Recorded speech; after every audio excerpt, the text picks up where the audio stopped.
parlais ça avec quelqu'un en coaching dernièrement, puis je me rendais compte que la notion de contraste ou de nuance est non seulement pas tant abordée, mais aussi et surtout pas tant approfondie ou à tout le moins extrapolée.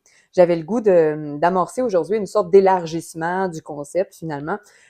Donc, quand on parle de nuance, on pense souvent d'emblée à l'aspect musical qu'on a tendance en plus à réduire à la notion de volume souvent, donc au continuum plus fort, plus doux. C'est vrai que ça compte, mais ce n'est qu'une petite partie de ce qui compte. Il y a le continuum de l'intensité, le continuum affectif ou émotionnel, le continuum sémantique et bien d'autres. Ils sont tous interreliés, mais ils ont aussi leur propre identité.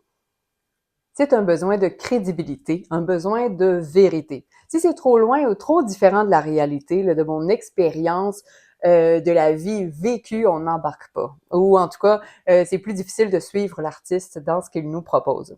Et dans notre expérience concrète, nous sommes remplis de contrastes, de nuances, de variations de toutes sortes. Notre parole est rarement sur un volume constant. Notre vécu affectif est toujours en mouvement, dans une courbe qui varie à l'infini dans sa nature et dans son intensité. Les mêmes mots prononcés n'ont pas toujours le même degré d'intensité, de portée sémantique selon le contexte. Prenons un exemple. Admettons que je suis triste. Dans la même émergence de tristesse, son intensité peut varier dans le temps. Donc, je peux être un peu triste, puis un peu plus. Puis une pensée me visite, je le suis un peu moins. Puis une autre et je le suis vraiment beaucoup et ça redescend, etc. Je vais aussi vivre différentes nuances qui vont venir colorer ma tristesse. Donc, une tristesse nostalgie, une tristesse colère, une tristesse fatigue, une tristesse désespoir, une tristesse déprime, etc. Et toutes ces nuances-là avec une échelle d'intensité qui va aussi varier. Les mots que je vais utiliser auront naturellement une portée sémantique nuancée. Donc, si je chante une pièce ou une chanson, un passage, même seulement un passage, avec un même volume et ou un même degré d'intensité et ou dans une même coloration affective et sémantique sans fluctuation, il sera plus difficile d'être perçu avec crédibilité. Et quand la crédibilité est un enjeu, il est presque utopique d'aspirer à toucher les gens, d'espérer que ce que l'on veut transmettre, exprimer, délivrer comme message, passe vraiment. Je vous invite donc à aller plus loin dans votre préparation, dans votre analyse de texte et du mariage texte-musique. Nous avons souvent tendance à rester dans les émotions primaires comme la joie, la tristesse, la colère, alors que c'est très rare, voire inexistant dans la vie comme pôle émotif entier, qu'on vive ça comme ça strictement. Souvent en coaching, je vais demander quelle sorte de tristesse, par exemple, ou comment elle évolue dans ses teintes pendant le passage ou la pièce en question. Elle est infusée par quoi? Comment se soutiennent le sens du texte, la courbe affective et la musique là-dedans?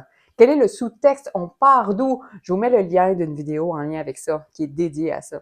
Ça se situe où sur votre échelle d'intensité? Ce sont toutes des questions importantes.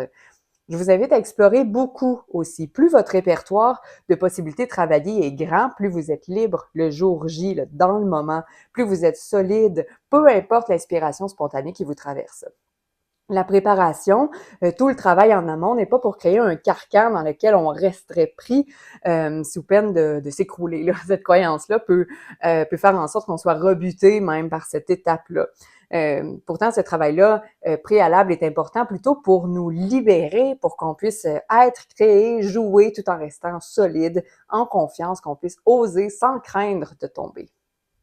Bref, vivement les contrastes, les nuances, les teintes variées, les infusions, doucement ou abruptement différentes dans le sens, l'intensité, la musique, le volume, l'affect, comme dans nos expériences de la vie finalement. L'avantage, c'est qu'on peut s'observer dans nos vies pour mieux se connaître dans ces courbes de variations incessantes et en faire profiter nos œuvres.